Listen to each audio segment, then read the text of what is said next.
Hi guys, so today I'll be talking to you about translanguaging in higher education. This is going to be a preliminary study of translanguaging at AUS.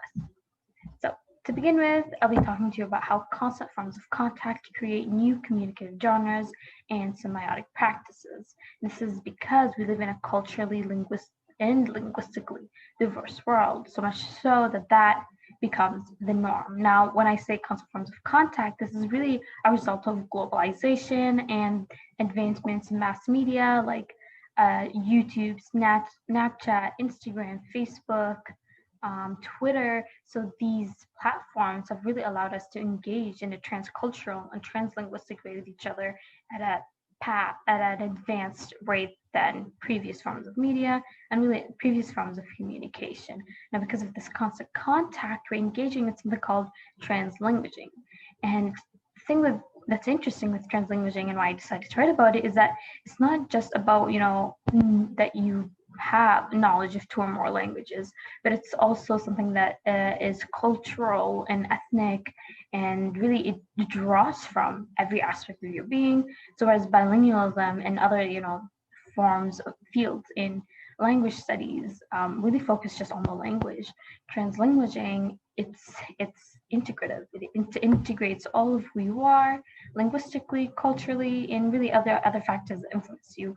And it considers them when looking at the way that you use language orally or in a written space, which also is kind of relatively new in the bilingual world. So it wasn't until recent decades that they are considering biliteracy and code switching in writing. Whereas translanguaging, even though it is relatively new term in its founding years, it always considered transliteracy and writing. So that's always been an aspect of it. And so that interested me. Now, despite this diversity, certain languages will still dominate. So as you all know, English is the lingua franca of the world today, and it's the lingua franca through colonialism, war, and now through arts and sciences and entertainment. In the Arabian Gulf, though, it's not just English that's the lingua franca, it's also Arabic. And what's interesting in the Gulf and, other uh, countries who have been colonized by England and really who have felt its influence, they all employ something English as a medium of instruction. So, despite the fact that the official language in the UAE is Arabic, most of our educational institutions teach in English. And so, what this reports, or what this shows, is that we hold this monolingual belief uh, in education that only English can be taught and not Arabic. So what is translanguaging? So you're hearing me talk about it a little bit, but you can't really quite grasp the concept. Well, Kanagaraja here defines it as ability of multilingual speakers to shuttle between languages, treating the diverse languages that form their repertoire as an integrated system. Again, so we don't have two different codes that we switch from. We have one integrated linguistic repertoire that we draw from. So our languages are essentially, they're kind of considered that they're combined, that they're integrated, and they work hand in hand with each other.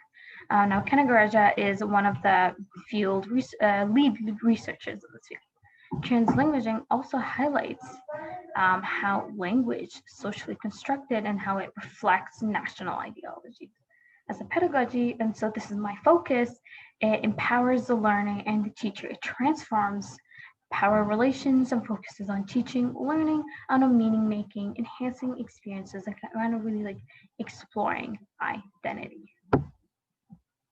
Some examples of translingual practices that you may have engaged in is reading a text in a language and discussing it in other languages, taking notes in various languages, reciprocal linguistic assistance in written or oral reproduction, use of multilingual communication between students and professor, then use of English scientific terms and discussion in another language. Now, this last one is going to be very important to us in higher education. Just because, we produce a lot of research, and so if you want to be recognized and known, world renowned around the world, we're going to have to be publishing in English. And so this has an impact on how we educate students and other groups of people. Now, some of my research questions based on this is that I look at, okay, what is the linguistic ecology of AUS? Is it influenced by UAE's language policies? Now, linguistic ecology is kind of like in the environment at AUS, and different languages are in that environment, how they engage with each other, and what the type of vibe is. Now, language policies is just the kind of rules that are set by the government. The second question is, if any, to what extent are translingual practices applied in AUS classrooms? And is transliteracy encouraged? If yes, to what extent, and how is transliteracy practiced at AUS? If no, what are the factors stopping it from taking place? Now, some of my model study, I actually have two. The first one is Al-Bakri 2013, Problematizing English Medium Instruction in Oman. So this study was exploratory and it utilized some aspects of critical ethnography. Now, what I mean by this is that she actually interviewed students and she observed the classrooms. Now, as you can tell, the study is solely qualitative. Now, she only interviewed 10 students. The rest, it was just observation. And what she found is that a lot of the students actually preferred to study in English, and that they saw that Arabic was just locally important. It wasn't something that could help them get jobs, whereas English could. Unfortunately, and I think this is something that not other studies commented on, and other articles didn't comment on. Is that a lot of the students could speak English perfectly, but they couldn't, they spoke Arabic perfectly, or whatever their mother tongue was. They spoke it perfectly, but they couldn't write it. Whereas with English, they could write it perfectly, and they couldn't speak it. And so there's this gap that a lot of the research, they didn't really mention. And I'm not really sure why they didn't really consider it important, but that is, food for thought to keep in mind. So my second model study is by Namvisant. It's teachers' attitudes towards translanguaging in English language classrooms in Iowa.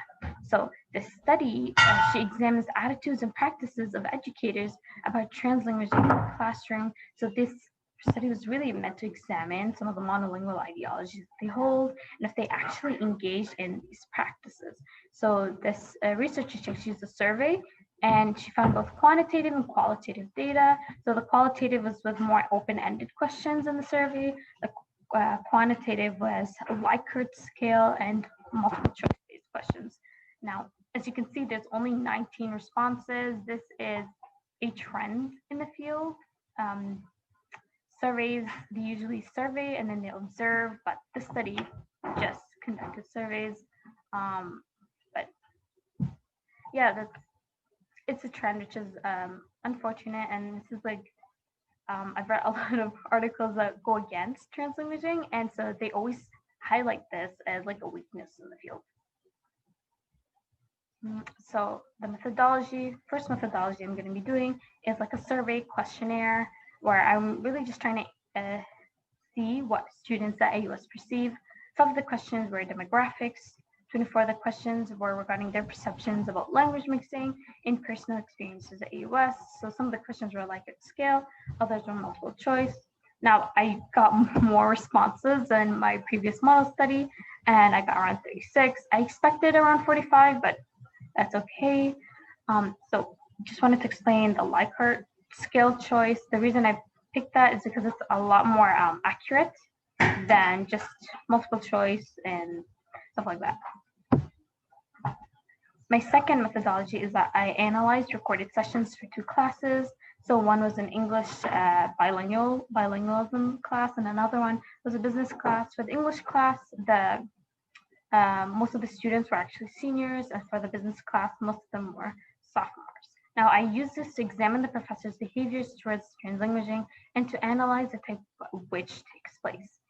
You might have noticed, but I kind of switched the survey and the observation just because I didn't really trust asking the professors, okay, what do you do in your classroom? Because in the literature, a lot of that's kind of what they did. They asked the professors, okay, but do you like translanguaging? Do you engage in it? And they'd say yes, yes, yes.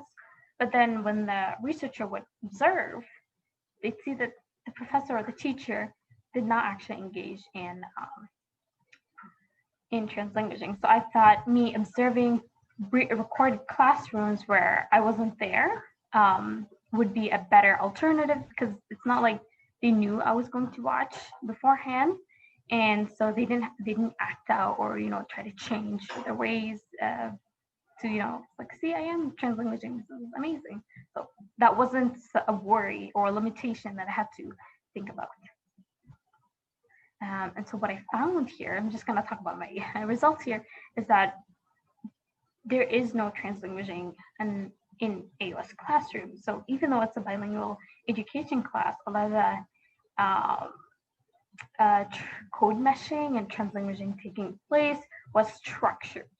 It was pre-planned, or it was talked about in detail. Typically, translanguaging and code meshing, much like code switching, just happens spontaneously. And so because of its structured nature, I didn't really consider it. Also, it was structured not in a pedagogical sense. It's just like, oh, how would this be in Arabic? Would be translated, and that was the end of it. So there was no really engagement with the text. For the business class, it was majority Arab, so it was code mesh. There was translanguaging between Arabic and English, but I didn't get to see it between other languages like Bangla and Hindu and Urdu, even though there were those speakers in the class.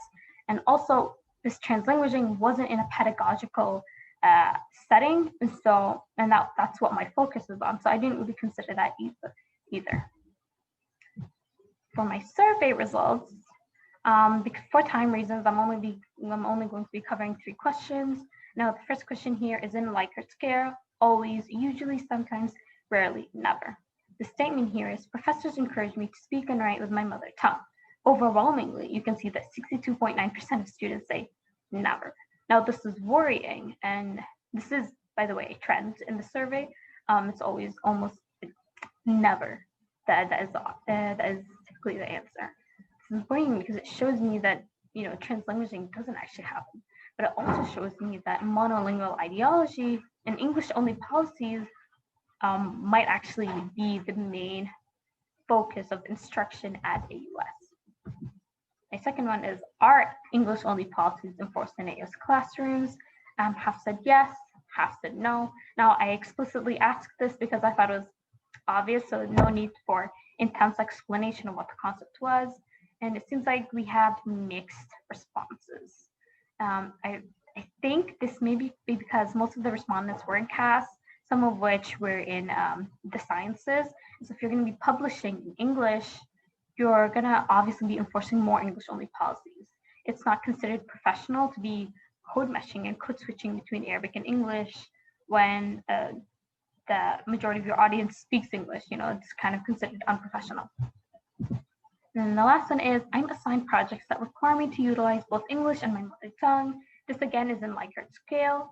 And also, as you can see, about half of the students said never. So 47.2%, the 36.1% said rarely, 16.7% said sometimes. No usually, and no always. This also leads me to believe that, English, even though it's like the language of instruction at AUS, no other languages are really allowed in the classroom, and no languages are engaging together and code meshing and code switching in the classroom.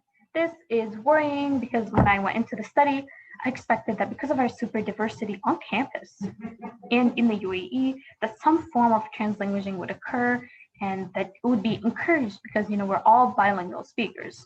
And so this is just some food for thought. Like, why does this happen? So these are my references, and thank you.